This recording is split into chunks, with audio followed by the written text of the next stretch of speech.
حضرت موسیٰ کلیم اللہ علیہ السلام کا زمانہ مبارکہ تھا، قحط پڑ گیا، بارش نہیں ہوتی۔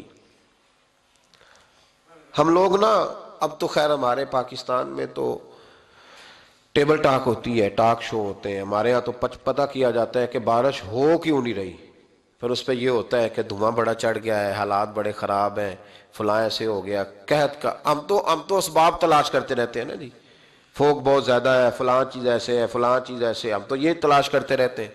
وہ لوگ یوں نہیں کرتے تھے، وہ سیدھے جا کے مصلوں پہ بیٹھتے تھے، اس لیے کہ وہ کہتے تھے جب رب چاہتا ہے تو پھر کوئی چیز کسی چیز کو روک سکتی، وہ سیدھے مصلے پہ بیٹھتے۔ حضرت موسیٰ ساری قوم کو لے کے نکل گئے، آؤ بھائی میدان میں اللہ کی بارگاہ میں استغفار کریں اور بارش کا سوال کریں، بارش مانگیں۔ جب باہر نکلے دیر تک دعائیں ہوتی رہیں تو حضرت موسیٰ علیہ السلام کو رب کریم نے وحی فرمائی کہ موسیٰ آپ کی قوم میں نے ایک شخص ہے جس کو 40 سال ہو گئے نافرمانی کرتے، اس نے رب سے صلح نہیں کی۔ کتنے لوگ ہیں؟ ایک، اور 40 سال سے وہ نافرمان ہے، اس کو مجمع سے نکال دو بارش ہو جائے گی۔ اگر ایک گناہگار کی وجہ سے بارش رک جاتی ہے اور جہاں دروازے کھلے ہوئے ہوں، جہاں تنہائیاں خوفناک ہوں، اور جہاں تباہی اتری ہوئی ہو، اور جہاں لوگ کروڑوں روپیہ مال ہڑپ کر گئے ہوں، اور جہاں علماء کو ہاتھ کڑیاں لگا کے ٹھنڈی زمینوں پہ لٹا دیا جائے اور قوم کہہ رہی ہو اچھا ہوا اچھا ہوا، اور لوگ پھبتیاں اڑا رہے ہوں، مذاق کر رہے ہوں، تو پھر اس قوم پہ کس طرح کر کے فضل الہی۔ اور یہ مولوی کا معاملہ نہیں، یہ تو ممبر رسول کا معاملہ ہے۔ میرے مصطفیٰ نے یہ نہیں کہا پیر میرا وارث ہے، حضور نے فرمایا عالم میرے دین کے وارث ہے۔ ہاں حضور نے فرمایا جس نے عالم کے چہرے کا دیدار کیا سمجھے میں نے اپنے نبی کی زیارت کی ہے۔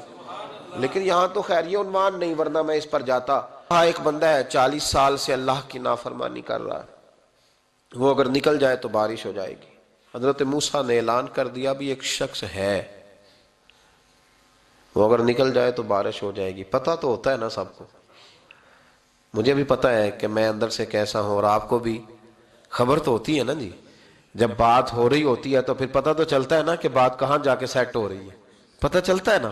اسے بھی چل گیا پتہ، اب اندر ہی اندر رونے لگا۔ اور دیکھو امام رازی اور امام غزالی دونوں نے لکھا ہے کہ اس درد سے رویا، اس درد سے کہ ادھر والے کو بھی پتہ نہ چل جائے، مجمع کے اندر کھڑا ہے اور ادھر والے کو بھی استغفار، دیکھو ادھر والے کو پتہ نہ چل جائے اور ادھر والے کو بھی کہیں ہجوم میں غم میں بھی توہین نے ضبط غم نہ ہوئی۔ ہم اس احتیاط سے روئے کہ آنکھ نم نہ ہوئی، ہجوم میں غم میں بھی توہین نے ضبط غم نہ ہوئی۔ ہم اس احتیاط سے روئے کہ آنکھ نم نہ ہوئی، روئے بھی پر کسی کو آنسو نہیں دیکھنے دیے۔ اب اس درد سے کہتا ہے اللہ تو معاف کرنے والا ہے نا، تو معاف کرتا ہے، پردہ پوشی کرتا ہے، اور مالک اگر لوگوں کو پتہ چل گیا تو میرے تو بچوں کا بھی جینا حرام کر دے گا، یا اللہ میری تو آنے والی نسل بھی تڑپ کے وقت گزارے گی۔ مالک تو معاف کر دیا کرتا ہے، لوگ نہیں معاف کرتے۔ اے اللہ یہ میری خوبیاں بھول جائیں گے، میری خامیوں پر بات، مالک میں یہ ذلت نہیں برداشت کر سکتا، فضل فرما۔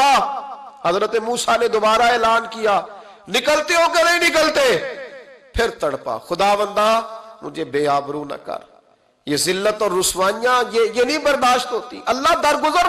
حضرت موسیٰ نے تیسرا اعلان کیا نکلتا ہے یا میں پھر اس کا نام لوں، اللہ سے پوچھ کے نام لوں اس کا، بتاؤ کون ہے؟ اب تو تڑپ گیا، کہنے لگا مالک میں تیری بارگاہ میں استغفار کرتا ہوں، آئندہ نہیں کرتا، آئندہ نہیں کرتا۔ یہ لفظ ادا کیے، بندہ کوئی بھی نہیں نکلا، رب کریم نے بارش عطا کر دی، تیز بارش جب برسی نا، تیز بارش، تو لوگ تو مین دیکھ کے دوڑ گئے۔ تو حضرت موسیٰ کہنے لگا یا اللہ مجھے بھی تو بتا، تو نے کہا تھا کہ جب تک بندہ نہیں نکلتا بارش نہیں ہوگی، تو نکلا کوئی بھی نہیں، بارش ہو گئی، ماجرا کیا ہے؟ تو رب کریم نے فرمایا موسیٰ بس اس نے مجھ سے صلح کر لی، اس نے مجھ سے صلح کر لی۔ اور امام غزالی نے لفظ لکھے، حضرت موسیٰ نے پوچھا، حالانکہ اللہ اپنے نبیوں کو غیب کے خزانے دیتا ہے، پوچھا کہ اے اللہ مجھے اس کا نام بتا دے۔ تو رب کریم نے فرمایا موسیٰ جب گناہگار تھا تب نہیں کسی کو بتایا، جب پاپی تھا تب نہیں بتایا، جب مجرم تھا تب نہیں بتایا، اب کیسے بتا دوں؟ فرمایا اس کی میری صلح ہو گئی ہے، اور فرمایا جو بارش نہیں نہ ہو رہی تھی وہ بھی اس کی وجہ سے نہیں ہو رہی تھی، اب جو ہوئی ہے نا تو یہ بھی اسی کی وجہ سے ہوئی ہے، یہ بارش اب جو ہوئی ہے تو یہ بھی یہ اس گناہگار کے سبب سے۔ اپنی راتیں اللہ کے ساتھ گزارے، مصلی پہ بیٹھے۔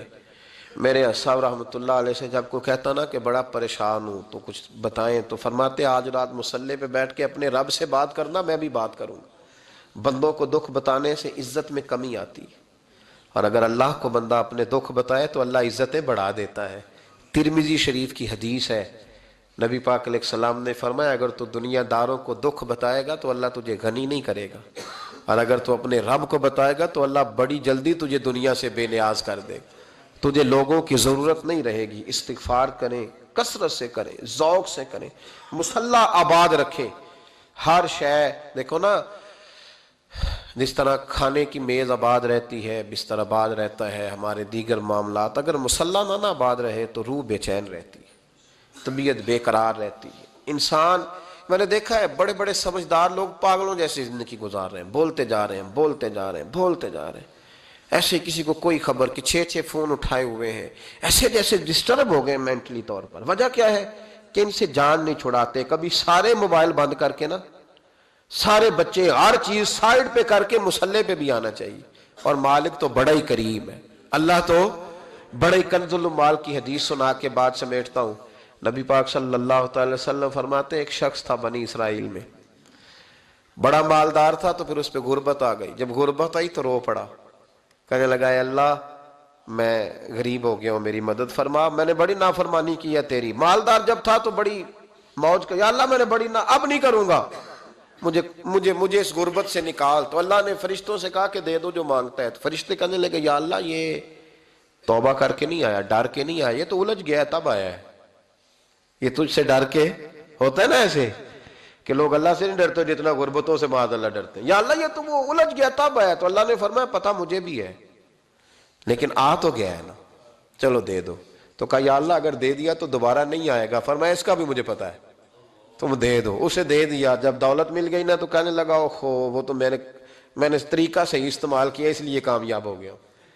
پھر کچھ وقت گزرا تو پھر الجھ گیا، پھر قرضے چڑھ گئے، پھر سارے علاج کہنے لگا یا اللہ اب نہیں کرتا، اب معاف کر دے۔ 70 دفعہ توبہ کی اور 70 دفعہ توڑی۔